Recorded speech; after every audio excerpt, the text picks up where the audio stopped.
Bom dia, boa tarde, boa noite, buongiorno, buonasera, dzień dobry, dobry wieczór, I Katjala.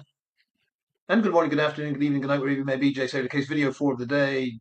It is the 21st of April, 2026. And this time, I want to walk you through slowly and carefully a really interesting news article in the Diario de Avisos, brought to my attention by man on the ground Noah in Tenerife, that has been, I must say, very busy and has forwarded me a lot of stuff that I've had to put to one side for the time being. But thank you, Noah. I will be getting to what you're sending me, but this one I had to turn to now. I had to turn to it because it is a follow-up on something I reported on earlier, and it is the concerns of the small business owners, particularly the small business owners. I'll get to that point in a second, about all the mayhem that is going on, not only on Veronica Strip, but also in the Los Cristianos area. Now, we're all interested in this because we've followed the Jay Slater case. And I mentioned in an earlier video that the heart and soul of the problem of the Jay Slater case is the narco scene in Lancashire, in Tenerife, and that toxicology report on Jay tells you everything that was going on there. Yeah, but I think we're also interested in how this is allowed to happen. It seems, right there on the street, in the open air, day and night.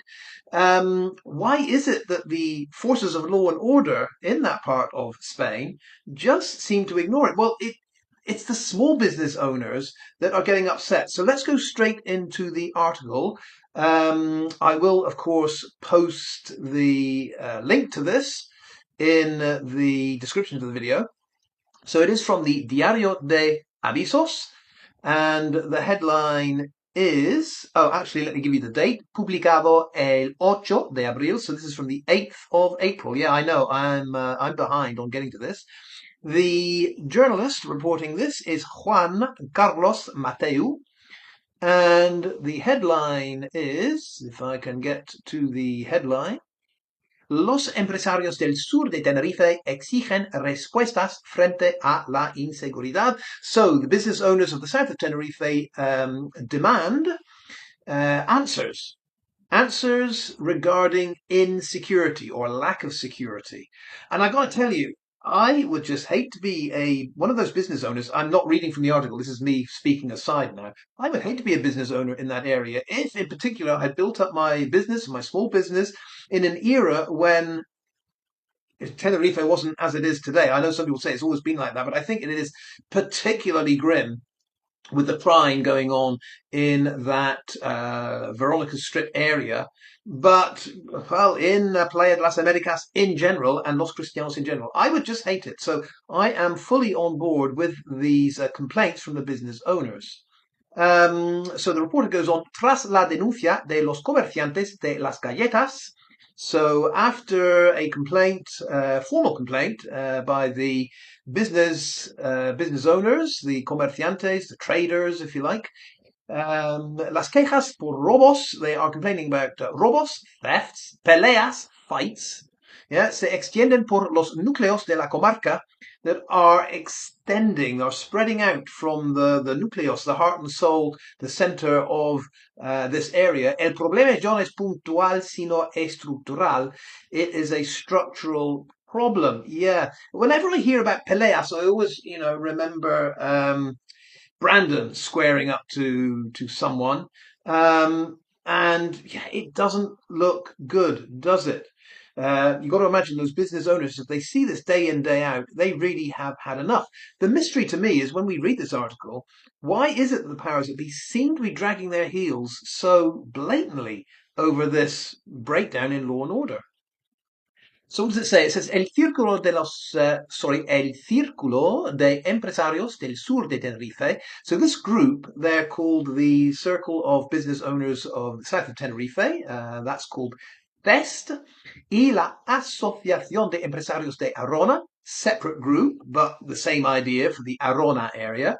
AECPA is their abbreviation, respaldaron ayer las quejas expresadas en este periódico por los comerciantes de las galletas sobre la creciente percepción de inseguridad en este núcleo costero agravada desde hace casi un mes por una. So all of these three groups, doesn't matter which area they represent, they are all backing each other in regards to the feeling of insecurity that now pervades all of their businesses.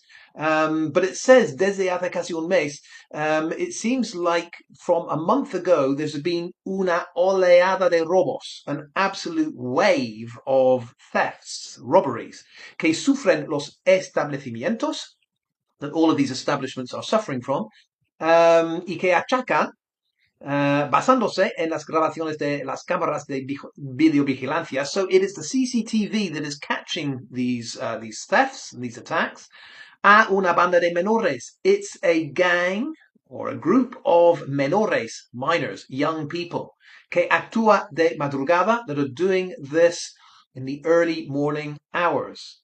Now, early morning hours, yeah, but isn't early morning hours in that area where people are still up from the night before? Like, we remember, when was it that Ayub and Rocky and Jay left? Between 5 and 6, but closer to 6. So, I don't know, I'm just putting two and two together. I'm saying maybe this banda de menores, this group of young people acting early morning, they're coming out from the late night rave and getting up to stuff. Could be local. It could be local. Who knows? Who knows? It doesn't actually say in this article, but let us read on. Antonio González Núñez, presidente de los empresarios aroneros, extendió la queja a los núcleos de los cristianos, el fraile y las verónicas, there's las verónicas again mentioned, y advirtió de que la inseguridad ha dejado de ser puntual para convertirse en estructural, afectando a empresas. So all of this violence in all of these areas is affecting businesses and traders and establecimientos de ocio y servicios. It's the service and leisure industry, if you like, those establishments, así como la imagen exterior de uno de los principales destinos turísticos del sur de Tenerife. It is absolutely, they say, ruining the image from outside of these main destinations for the south of Tenerife. And that's exactly it. These are the main tourist destinations. When you look at the numbers, most of the tourists end up on that part of the island. And these business owners are very, very worried. Tras subrayar que no se puede normalizar trabajar con miedo o que los turistas perciban falta de control, yet tourists that are, perceiving this to be a question of a lack of control is worrying. And what do the business owners complain about? Llevan años, for years, denunciando. They have been complaining about peleas, tráfico de drogas y robos, fights, the drug trafficking and the thefts en zonas como Las Verónicas. It always comes up in areas, in zones like Las Verónicas, con la ausencia de medidas disuasorias como las cámaras de videovigilancia. It doesn't seem to matter what is out there. Nothing seems to dissuade these people, whether it be the video cameras, reclamadas desde hace más de una década. This has been going on for more than a decade. What other acts do they describe here? Actos de vandalismo, so acts of vandalism. Altercados en la vía pública. Confrontations, again, image of Brandon squaring up in the vía pública, in the public streets. Consumo de estupefacientes, the consumption of narcotics. Venta ambulante no autorizada. Those are the lucky men, I think. The walking salesmen that have no permission to do so. Y el ejercicio de la prostitución en espacios públicos, and the exercising of prostitution in public spaces. I mean, like I say, these business owners have a long list of quite visible and obvious illegal activity going on. It's been going on for a long time. It seems it's hard to understand why nothing is actually done about it. Or is it hard to understand? The list of complaints goes on. Deficiencias en limpieza y mantenimiento. So a deficiency or a lack of cleaning and maintenance in the area. Presencia de caravanas en áreas del litoral y espacios públicos en condiciones precarias. The presence of caravans along the coast. Recogía el desencanto de los comerciantes por la falta de respuestas concretas y visibles. Yeah, these business owners are furious that they have got no answers, a complete lack of answers or concrete answers to all of these visible complaints that they're making. Yeah. I can't find it now. There is something where it mentions the lack of a police presence. Presencia policial en los puntos más sensibles del núcleo costero. Yeah, lack of police presence in these zones of greatest activity or illegal activity. I wanted to find a bit about the small business owners. Here it is. En ella se comunicaba la preocupación y frustración, yeah, the worry, the concerns, and the frustration de los pequeños empresarios, the small business owners, por las conductas violentas y prácticas ilegales que atentan contra la convivencia y la actividad económica. Right? The word I'm focusing on here is the small business owners, the pequeños empresarios, the small business owners. The reason I focus on that isn't stressed in the article. I lay the stress on pequeños, small empresarios, is because I have a feeling the big business owners aren't so bothered by all this because maybe they can see that their economic benefit, or maybe even the kickbacks they get from this illegal activity, is actually on balance something that's okay or good for them. Whereas I can imagine the small business owners, maybe we're talking about a small souvenir shop guy, none of this activity is of any benefit to him at all. I don't think he's getting any kickbacks from the souvenirs he sells, right? But I do get a feeling, correct me if I'm wrong, that the big business owners, those that are part of the whole, let's say, illegal narco prostitution scene, etc., they probably are getting something from it all. Hence, this uphill battle, from what I see, between the legitimate small business guy who sees business ruined by this activity and the big business guys that are saying, yeah, but, this is kind of the source of our profits, maybe. I do feel sorry for the small guy out there. This is tough.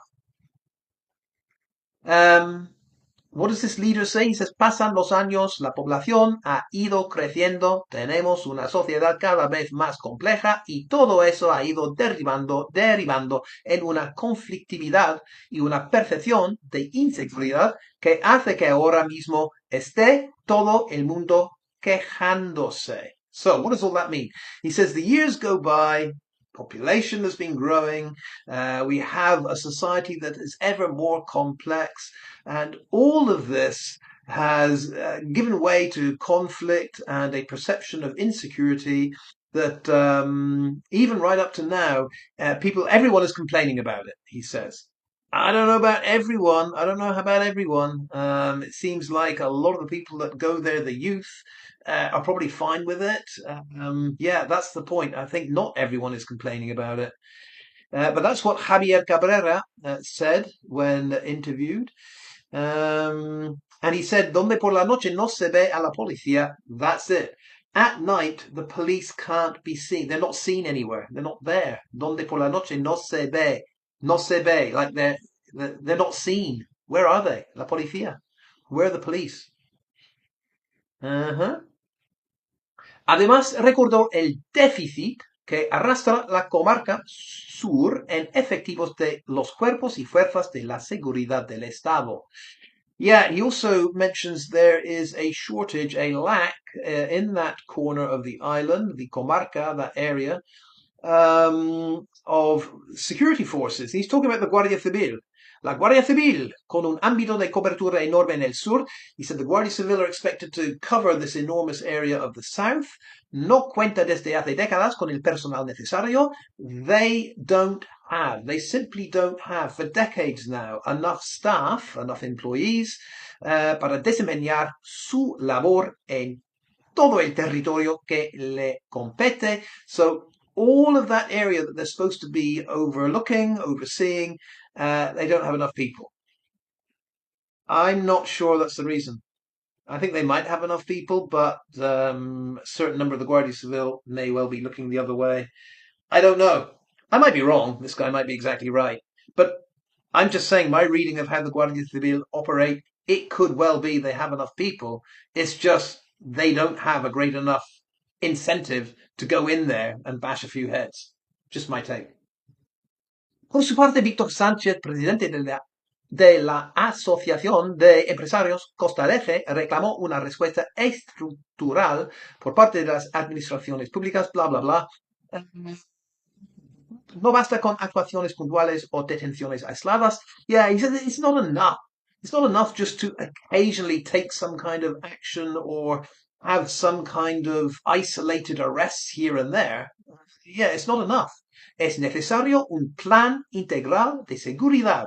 So what we need, he says, is an integrated security plan that should include un refuerzo policial, police reinforcements permanent, instalación de videovigilancia. This is it. Installation of CCTV. Because remember, in the previous reports, we were told that individual businesses may well have CCTV, but the whole strip itself, the street in general, that zone seems to be devoid of it. In other words, it seems like the local ayuntamiento, the city hall, they're saying, you know what, if you on your private property want to set up your own CCTV, that's fine, but we're not going to do anything for the whole area. That is a big complaint, I think. Instalación de videovigilancia y coordinación real entre administraciones, blah, blah, blah. Destacó el dirigente empresarial. That's what he pointed out. Okay, as I say, I will link the article. You can read it at your leisure if you want. But I thought that was interesting that even now, even after the last round of complaints, these small business owners in that area are seeing not improvement in any way. They are seeing that it's getting worse and that there is no effective backup. They are feeling very much isolated in this argument. We must keep an eye on this because I feel that the worse it gets, and I think these business owner complaints are like a barometer. I think if they start complaining less or their voice is not heard as much, it could well be that there are some small improvements made in that hellhole, that den of vice of Tenerife. But I don't think when we hear these individual arrests and cafe here is closed down, cafe here is closed down, it's not necessarily the right barometer. It is what they're saying is like these one-off cases, but in general, it seems like that whole narco-fueled, desperate corner of the island for the business owners is just getting worse and worse. If they continue to complain and the number of incidents goes up, then we can be sure that the powers that be really aren't that interested in tackling it. It's as simple as that. My explanation is they're not that interested in tackling the core problems because the core problems also happen to be the core money earner for so many of the bigger businesses there. One last thing. I would have thought that if the likes of Debbie Duncan were to understand what is going on in this area, you would have thought she would have some interest of the area where her son spent his last 3-4 days. You would have thought she would have some interest in what the problems are there. But I don't see it. Why is it that the likes of Debbie Duncan don't read and understand that this hellhole was a place where her son ended up and couldn't get out of? I mean, geographically, he got out of it and went up to Muscat. Yeah, apparently. But he could not get out of that narco-fueled inferno. Debbie Duncan should be paying great attention to this. She should be campaigning alongside these small business owners. Can you imagine what a wonderful alliance that would be? The Tenerife Spanish-speaking small business owners with the mother of one of the victims who got dragged in, sucked into this horrific den of vice. That would be a wonderful alliance. Something might actually materialize there whereby Guardia Civil and others took a greater role in policing that area. What my beef with Debbie Duncan is because she has nothing to say on this, they take that to mean, the local bad guys over there, they take that to mean it's no big deal. And it seems to be no big deal. Heavens above. If Debbie Duncan can't go out there and complain and shout vociferously about what has gone wrong here, then I guess it's all kind of okay. Right? Because the real problem, the bad guys in Tenerife have got the message, is that people like me keep talking about it. Go figure. It's a crazy world. Okay. Thanks very much to Noah for forwarding me that. I will post the link and we will leave it there. Hasta luego. Hasta la vista. Adios. See you next time.